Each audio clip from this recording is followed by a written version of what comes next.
Welcome to me Ka'amchi Yisrael in Parashat Vayakhel.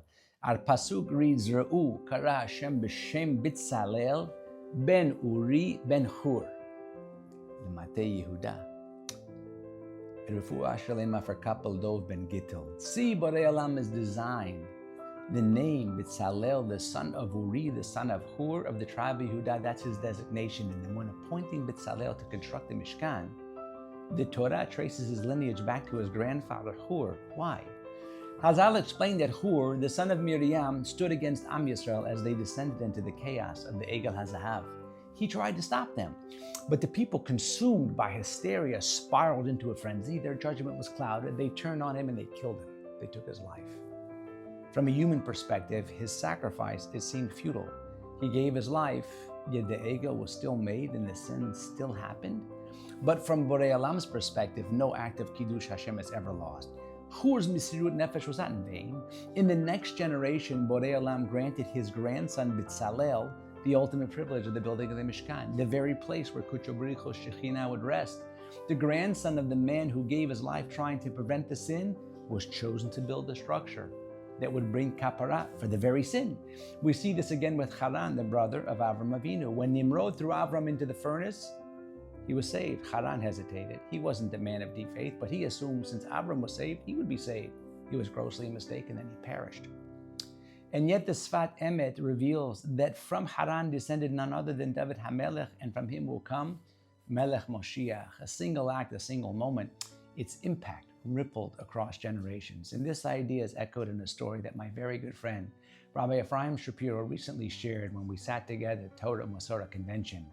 I was personally close to two people in the story, and perhaps that's why I want to tell it one more time. My good friend Banish had undergone a grueling bone marrow transplant at the City of Hope in Los Angeles, and the procedure had gone well, but the recovery was a long process, so the doctors asked him to stick around, so to speak, for a few months.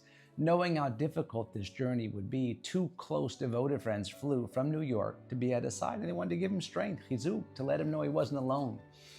As they sat together, Banish suddenly turned to them with a thought he had been weighing. There's a Yerushalmi man who just arrived for a bone marrow transplant. He doesn't speak the language. He appears to be alone. Imagine what that must feel like. Let's go visit him. The friends didn't hesitate, and of course they would go. Together they made their way through the hospital corridor, searching for the man's room, and unbeknownst to them, they were stepping into a moment that would etch into itself their souls forever. As they neared the room, the head of the nursing department stepped out to meet them. Middle-aged man, serious professional. I'm sorry, can't see you now. We just underwent his transplant. He's in recovery. He's not going to be up for visitors anytime soon. And disappointed, my friends turned to leave, but then the nurse hesitated, almost an afterthought. He called to them, actually, maybe you can help with something. The three men stopped. Do any of you speak Hebrew? Yeah, we do. So that maybe you can help me then. He went on to explain, before a bone marrow transplant, every patient is prepared for what's to come, and they're told four things. 1, you'll wake up feeling completely drained. 2, you won't have the strength to move. And 3, you'll feel weaker than you've ever felt. And lastly, it'll take 24 to 48 hours before you can even sit up. But this patient, he only spoke Hebrew, and the nurse didn't, and he wasn't able to tell him what to expect. So he turned to these guys. He said, his wife is here in the waiting room. Could you explain to her what's going to happen? That way she won't panic when she sees him lying there unable to move. And on the way to the waiting room, something happened. Behind the nurse, through the large glass wall of the hospital, they saw movement. They froze. The nurse kept talking as he hadn't noticed, but my friends had.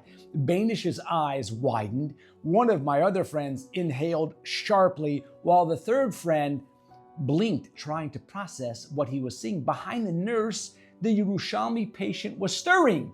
He was moving. 30 minutes after a bone marrow transplant? Impossible! The nurse noticed their expressions and turned. And then everything changed. His entire body stiffened. His face drained of color. Inside the hospital room, the patient who should have been completely incapacitated was sitting up. And then he swung his legs over the side of the bed and stood up. Not unsteadily, not like someone who was supposed to be too weak to move, as if nothing had happened. They watched in absolute silence as he calmly walked to the sink, He opened the cabinet, reached inside, took out his hat, and then with complete composure, placed it on his head, and then washed Nitilat Yadayim and whispered a beracha. And just as calmly as he had risen, he turned, walked back to the bed, and lay back down. The room was frozen in place. No one moved. Finally, after what felt like eternity, the nurse found his voice. "It's not possible! It's not possible!" His eyes darted from the patient to my friend standing next to him.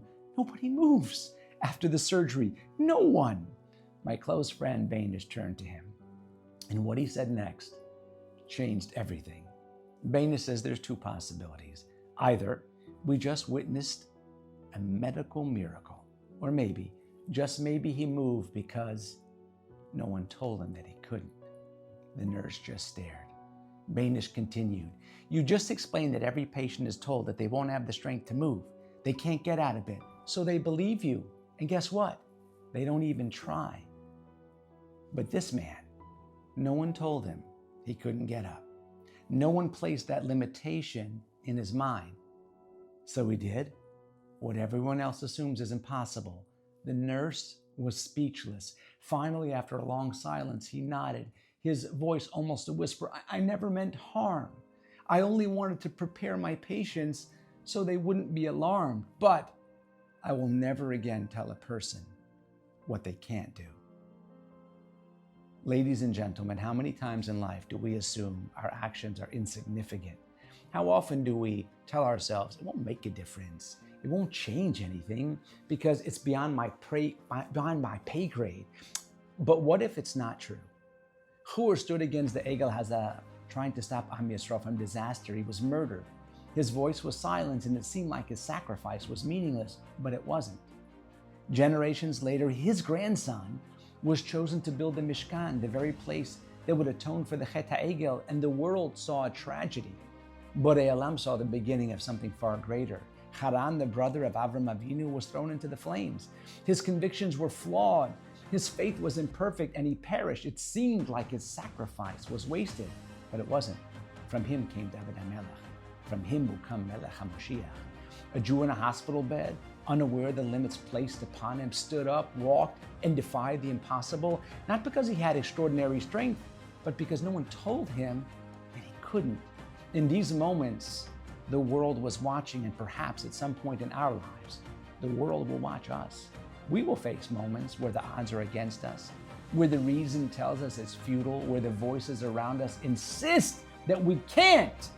But what if we could?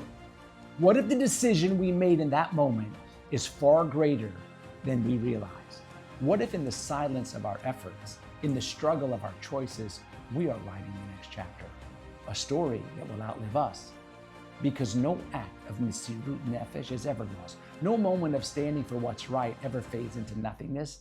No step forward, even when it seems impossible, is ever taken in vain. So the next time you hear the voice that says you can't, remember this: the greatest stories in history were written by those who didn't know that they couldn't. Mika Amchi Yisrael, Shabbat Shalom and Mivorach.